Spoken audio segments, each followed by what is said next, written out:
ID the Future, a podcast about evolution and intelligent design. Welcome to ID the Future. I'm your host, Andrew McDermott.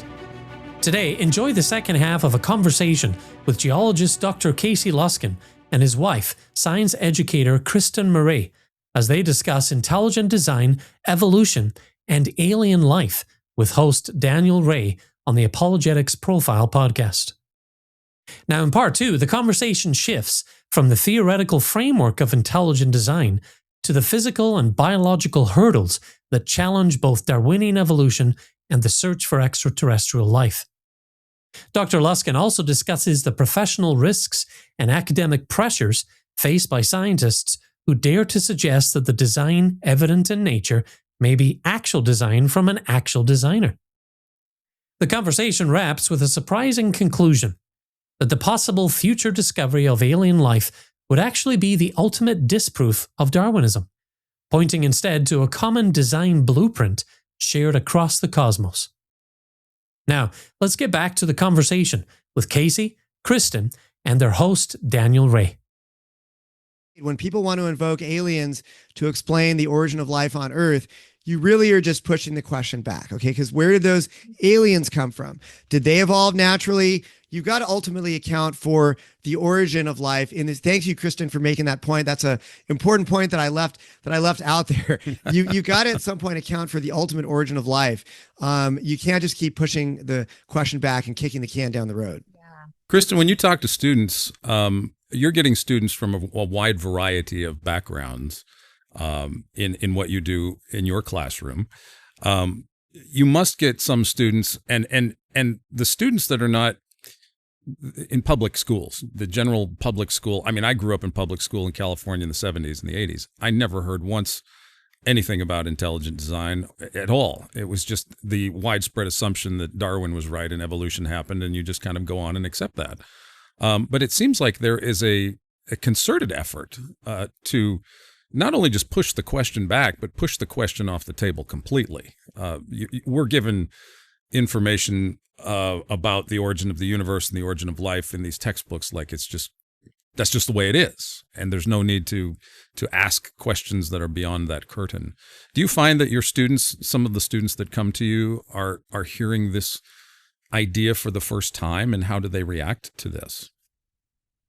Yeah. So if I was to be totally honest, we're a small program, and thus far, just being super candid, I think that a lot of our students are from families that are following Discovery Institute and very excited about intelligent design. Okay. That doesn't mean all of them fit into that criteria, but I've definitely had a significant number of students that are already thinking about intelligent design. Mm-hmm.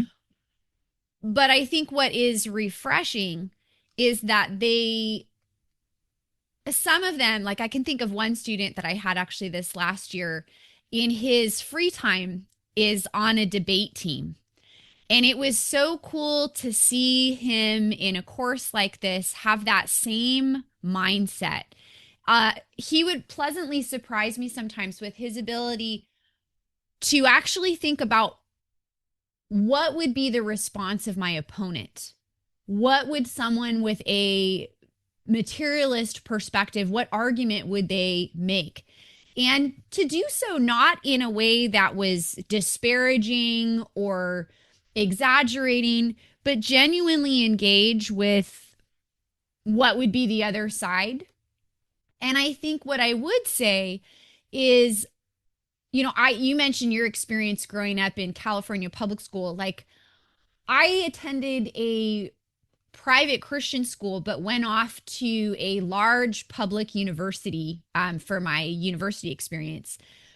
And I also, Daniel, do not recall at any point in my courses hearing about an intelligent design perspective. Some of the same discussions that we might have, say, about the Stanley Miller experiment, those were in my college texts, or the one pager on how the first cell came to be, and it was just said, done, and let's move right along, right? It's refreshing to be in a course with students where we probably unpack and flesh out the origin of the first cell in chunks over the course of an entire year. Wow. Right? That's awesome. What a complete deviation from my college experience, where I think it was a one and done in one day. Yeah. Yeah. It's almost it's like a broad sweeping generalization that we don't want to go into the details, because for fear of opening, I think Richard Lewontin's famous phrase, giving a foothold to divine intervention, even the suggestion of a divine foot is reprehensible. And I've always been curious about Lewontin's choice of phrase, a divine foot in the door, because it is the foot in Genesis that crushes the head of the serpent. And so if the serpent can just get rid of the foot, then there's no head crushing in that sense theologically. Casey, I wanted to transition to you again. Let's get back to DNA, but even prior to DNA, I want to mention something that I know you guys at Discovery talk about. Fred Hoyle a lot, who was a agnostic atheist, astrophysicist, cosmologist, who coined the term Big Bang just because he thought it was nonsense. But he observed how carbon was produced. It was called the triple alpha process. I'm not entirely sure about all the science, but he realized there was a certain resonance of particles that needed to be at a certain frequency in order to stick together and become carbon. And Hoyle said this, it's a famous quote, you hear it all the time. Would you not say to yourself, some super calculating intellect must have designed the properties of the carbon atom, otherwise the chance of my finding such an atom through the blind forces of nature would be utterly minuscule. A common sense interpretation of the facts suggests that a super intellect has monkeyed with the physics as well as with chemistry, Kristin, and biology, and that there are no blind forces worth speaking about in nature. The numbers one calculates from the facts seem to me so overwhelming as to put this conclusion almost beyond question. End quote. Casey, and now, so that's like at the base. You need the carbon before you even get the helix. And it's remarkable that you have that function at the carbon level, and that carbon level becomes the helix and the conveyor of information in cells. This is amazing. Why didn't Hoyle see? I mean, he seemed like he sees design, but he's not willing to concede it to the extent that maybe he. I think it's because. Do you think, Casey, it's because of the academic peer pressure of this environment today? Yeah, I mean, Hoyle is an interesting case. He supposedly was an atheist. But at the same time, he talked a lot about intelligent design in a very friendly way. In fact, frankly, Hoyle was one of the early adopters of the actual term intelligent design. He wrote in a 1982 book, he said, quote, if one proceeds directly and straightforwardly in this matter without being deflected by a fear of incurring the wrath of scientific opinion, one arrives at the conclusion that biomaterials and their amazing measure of order must be the outcome of intelligent design. Okay. So I don't know exactly where he stood, to be honest with you. He may have been, there are supporters of intelligent design who are not religious, but they see that there's evidence for design, but they kind of are agnostic about who the designer is. And so you might call them an atheist or an agnostic in a sense. And he might have, so I don't want to speak for Hoyle. He actually obviously passed away many years ago. But he clearly supported intelligent design. And I'm sure that he took heat for adopting views like that. By the way, that quote that I just read was from a book in 1982. That was really arguably even before the modern intelligent design movement got started. I marked the origin of the modern ID movement to the publication of the book, The Mystery of Life's Origin, in 1984. Because those guys who published that book, that was the first time that scientists actually were explicitly appealing to an intelligent cause. And it was from people who got involved with what is now the intelligent design movement, the authors of that book. But Hoyle, he did make that argument for an intelligent cause for sure, but he was never part of the later ID community, but he was using that term. And so it shows, kind of that he was probably one of the guys who helped to bring that term into the way that we use it now. He was one of the early adopters, you could say, and probably influenced people who were the founders of the intelligent design movement. So yeah, I don't know exactly where Hoyle stood religiously in light of his statements about intelligent design, but he certainly professed to, be an atheist at various points. Mm-hmm. Well, I know in his autobiography called Home is where the wind blows. He said this about the idea that the universe is teleological. He's not really giving his own personal opinion here so much as he's just saying what would happen to you. If you want to press the idea of a teleological, a purposeful universe, he says this: the latter view, of course, the teleological view, is common to most religions, but it were better for a scientist, and I like how he uses the biblical language here, it would be better for a scientist to have a millstone hung around his neck than he should admit to such a belief. Yea, verily, if he does so, his papers will be rejected. He will receive no financial assistance in his work. The publishers of his books will receive threatening letters, and his children will be waylaid on their way home from school. As well might he seek to pass through the eye of a needle. For to hold such a view is the greatest possible scientific heresy. That is a great quote, and I want to steal that quote from you, Daniel, and use that. Wow, I've never heard that quote. Yeah, I'm chiming in. I want dibs on this quote. Okay, yeah. It's on page. Now you could get the book if you want to. It's on page 257 of "Home is Where the Wind Blows," and I have a hardback used copy that I have, and I pulled that from. But I will be happy to email you that quote anyway. Case I'll do that for you for sure. I'll order the book right now, but that's very, and there's a number of scientists like that, by the way, folks who are coming from an evolutionary perspective, definitely a not standard intelligent design perspective. Oh, Home is Where the Wind Blows. It's only $124 on Amazon. Well, maybe I'll pass on that. Yeah. Wow. Well, I'll have to get my wife's permission to buy this book. Oh no, that's the paperback. The hardcover is only $12.91. That I'm allowed to buy without permission.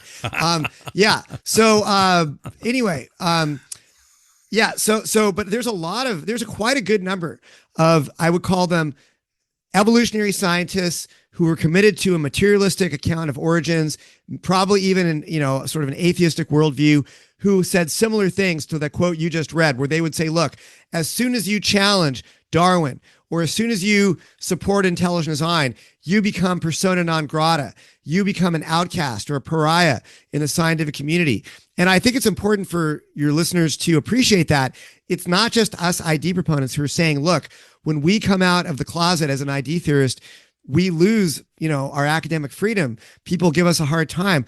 You can see people who are from a different perspective saying the exact same thing. So we're not crazy to be saying this. Mm-hmm. Kristin, how do you introduce this topic of, or does it come up in your chemistry classes where, you're giving the kids wisdom or warning, or somehow that if you advocate this out in the real world, you're going to get waylaid, like Dr. Hoyle says? Do you talk about the philosophical implications or the theological or the cultural implications of accepting intelligent design in this day and age for the kiddos? I think in a lot of ways, I very intentionally in the course try to put the students in a mindset that we're going to stay focused on the science, particularly just because it is a chemistry course and there is a lot of chemistry to be covered. I mean, even if you don't discuss the ID component of the course, there's a lot of ground to cover. But I think what naturally happens as you, for example, like returning to how origin of life stuff comes up within the course, naturally what begins to happen is, for example, if we just walk through the steps that a student might consider all of this through, how do we get our first building blocks, our amino acids, our nucleotides? How do we link those together? How do we polymerize those into a larger, longer macro biomolecule? How do we enclose those within a membrane, and a membrane hopefully that keeps the bad stuff out and allows the good stuff in?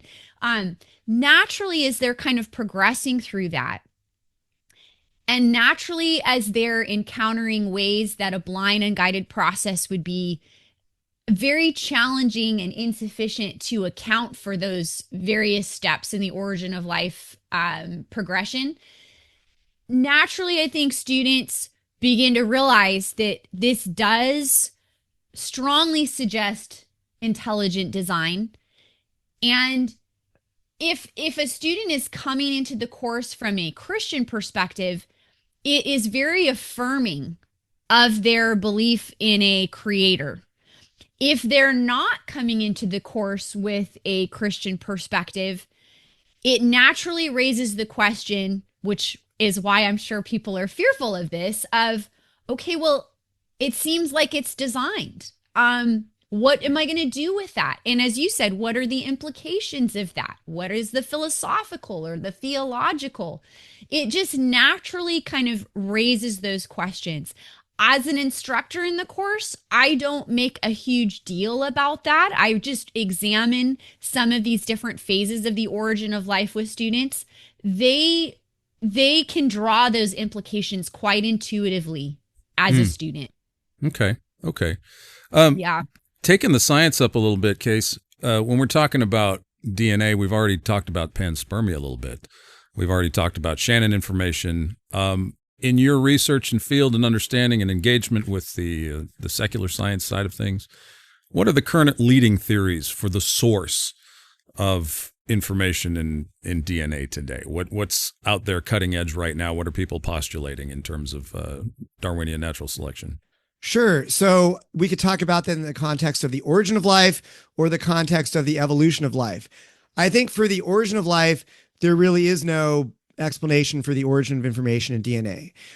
You have basically maybe the RNA world hypothesis, which claims that somehow in the early primordial Earth, you had RNA that was both carrying genetic information and also performing catalytic reactions like what enzymes do today.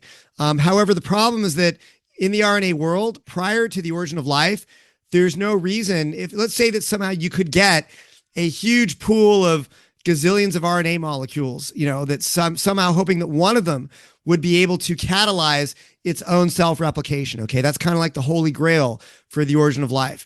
Well, no question, to get an RNA molecule capable of catalyzing its own self-replication would require a very precise sequence of nucleotides in that RNA molecule.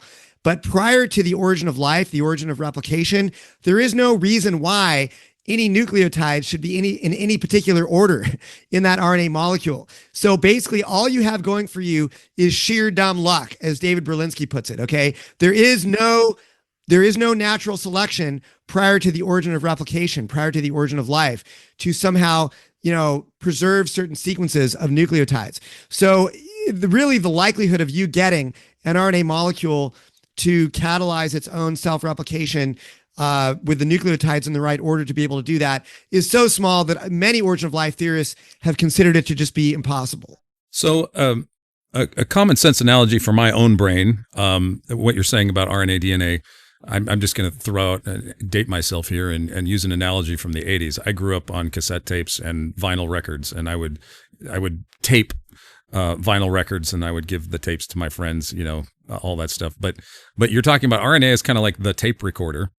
And the DNA is really sort of the information on the tape. Why would you have a tape recorder before you would have, in other words, why would you have the structure of replication at all without the idea of cassettes and information on those cassettes? Is that kind of close to what we're talking about? Yeah, well, RNA is like the actual physical tape that you get, tape. the little Okay. strip of magnetic material. Okay. And then the information would be the organization of the little bits of magnetic material on that cassette tape. Okay. So, and the question is, why would you want the bits of magnetic material to be in any particular order? There's no reason for it. Okay. Here's throw another wrinkle into the situation. Not only is it incredibly unlikely that you would get the nucleotides in the right order to allow for self-replication, there's an origin of life theorist named Steve Benner, who's not an ID proponent at all.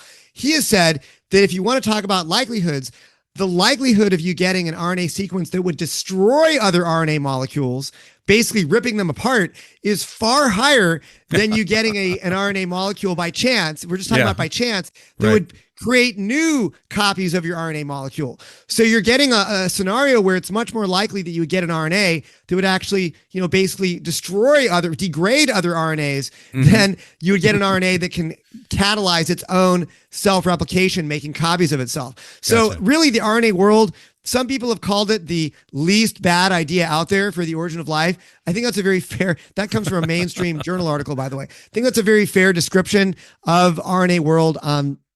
it is probably one of the better ideas, but it still has, I would say, some fatal problems. So origin of life theorists really do not have any good explanation for the origin of information in life. I would just leave it there. That's a fact. That's a fact I believe is true. Now, when it comes to the evolution of life, now they will say, well, natural selection can preserve random mutations in the DNA, in the RNA, whatever your biomolecule is, that help that organism to better make copies of itself, to better survive and reproduce, okay? And that is where they would claim that genetic information comes from after the origin of life. And to some small extent, that might work.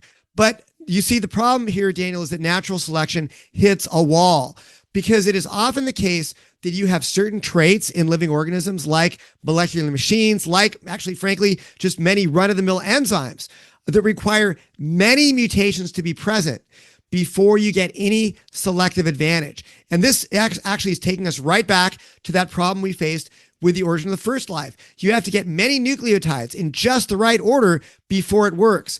Same is true for molecular machines, or even just, your average functional enzyme. Many amino acids, many nucleotides have to be in just the right order before it will give you any function to preserve.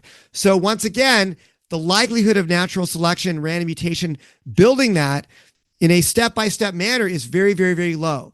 It's kind of like trying to open up a bike lock, okay, where the bike lock won't open until you get all the digits in the combination exactly right, okay? If you could just get one, you could have 9 of the 10 digits right, but if that 10th digit is not right, the bike lock won't open. So the likelihood of you opening that bike lock by chance is very, very, very low. So when you need multiple mutations to be present before you get any advantage, this is where Darwinian evolution gets stuck. And again, it can't build those kinds of complex, we call them multi-mutation, coordinated mutation features. And this is another problem for Darwinism. Yeah.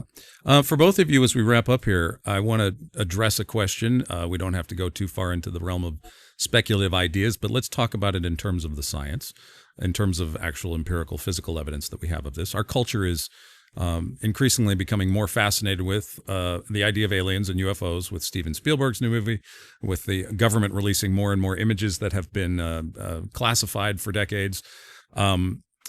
It seems like if there's any intelligent life, first of all, we don't have any physical evidence in the physical sciences of any kind of life out there elsewhere, even bacterial life in the universe that we know of, to the extent of the universe that we can explore. We certainly don't have any physical empirical evidence of aliens. That remains in the realm of speculation and physical science fiction.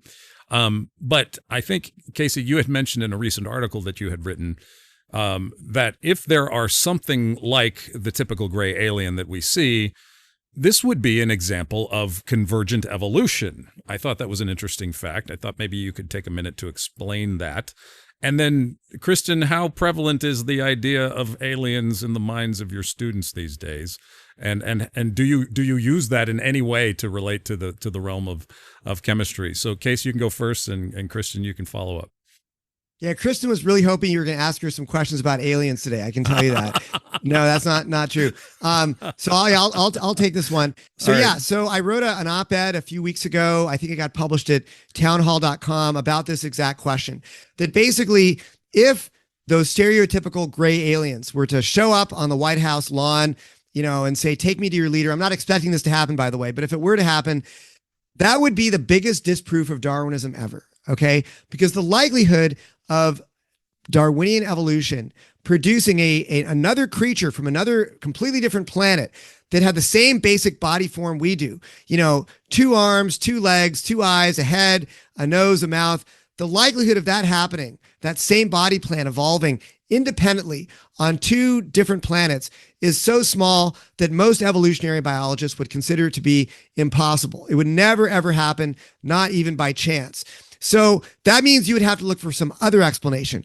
If you were to see that, I would say, look, the only game in town that's going to explain this is going to be common design, where we were both designed by a designer, but the alien species and humans, that built us according to a very similar body plan. That is a much better explanation than, as you called it correctly, that's what they would call it, Daniel, convergent evolution, where two different independent evolutionary lineages stumble upon the same basic form just by chance. I mean, even if there are similar selection pressures, the likelihood of you getting the exact same body plan by chance is extraordinarily low. So convergent evolution, I think, is not going to be a good explanation in this case. I think that common design, where a designer is reusing the same blueprint, the same parts in different systems, is a much better explanation. By the way, we have lots of experience with designers reusing parts that work in different designs. We know that we reuse wheels on both cars and airplanes. We reuse keyboards on both cell phones and laptops. We reuse the same computer programming modules in different programs all the time when we do computer programming. So it's actually a good design principle that intelligent engineers, intelligent agents will reuse functional components in different systems. So we have good, I think, precedent from our experience with what designers do to expect to see this reusage of blueprints. Yeah, and I talked to astronaut Charlie Duke, who was 10th man to walk on the moon a couple of years ago, and Charlie and I spent a few minutes talking about the suit that you need, how the women at NASA were sewing this together, just like your grandmother would make you clothes. And you would have to, if you didn't trust the suit, you didn't walk out on the lunar surface. You don't walk out on the moon in shorts and a T-shirt. But Charlie was saying that in order to experience the glory of God on the lunar surface, you needed to have your suit, and it needed to be function, and it needed to protect you. When you see gray aliens, they're not suited up. They're always just, bare naked skin and everything. And if they are carbon-based biological entities that popped up on another planet in our universe, that they wouldn't need a spacesuit.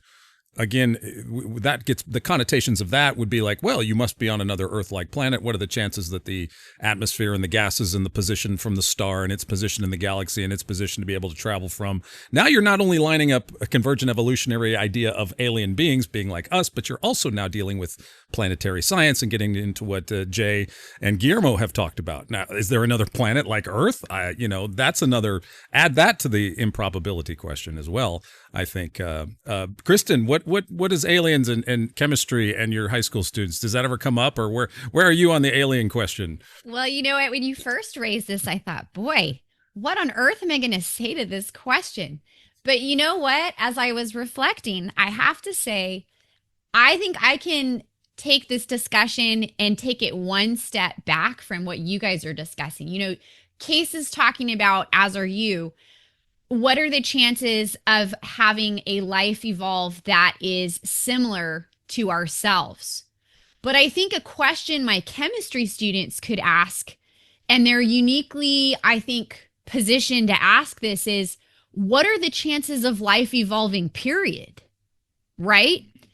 And I think after considering how chance, materialist, blind and guided processes are very unlikely to produce the first cell, I think a student who has considered that question is not going to be readily assuming that life would easily evolve elsewhere. They're going to be more skeptical of that. It's not to say that they'll think that the matter is decided or that it's impossible, but they're likely going to be of the mindset that if there is life outside of our planet right here, that it's likely the result of design, in the same way that we've drawn design-based conclusions about our own life evolving here on Earth, And so I think that's really interesting, simply because what is usually put forth, and I think Case has talked about this at different points, the fact that we have this vast, large universe, there must be life that evolved out there. What are the chances, right? And I think a student who has had some type of exposure to origin of life research is going to actually counter that and say, well, actually, it's not very likely that life would evolve through purely blind processes. So therefore, I'm less convinced that life would be out there, Mm-hmm. Mm-hmm, yeah. Mm-hmm. Yeah, I think that's a really bad argument, I think. Size, therefore aliens. I mean, because square footage does not have the capacity to create anything. It's just big. You might as well just build an empty warehouse and assume that books will be filled up in it or something, right? And I think that's you've addressed that in your article, I think too, Casey. The idea that the universe is big, therefore aliens, is really an evolutionary assumption, even though evolution really couldn't explain aliens if they were there. But the argument is universe big, waste of space, if not living people in it. That seems to be the argument, right? The idea that it should be filled with living things. But that's a naturalistic assumption that doesn't really, it's a non sequitur, really. Yeah, and you just stated the answer to this much more eloquently and succinctly than I ever have. I mean, you did a great, I can't really top what you just said, Daniel. Yeah, I mean, basically that's it. And if life is not going to evolve, full stop, then it doesn't matter how big the universe is. That's right. I mean, it's impossible you would need, the probabilistic resources you would need are so much greater than even what we know of in the observable universe. It's just a non-starter.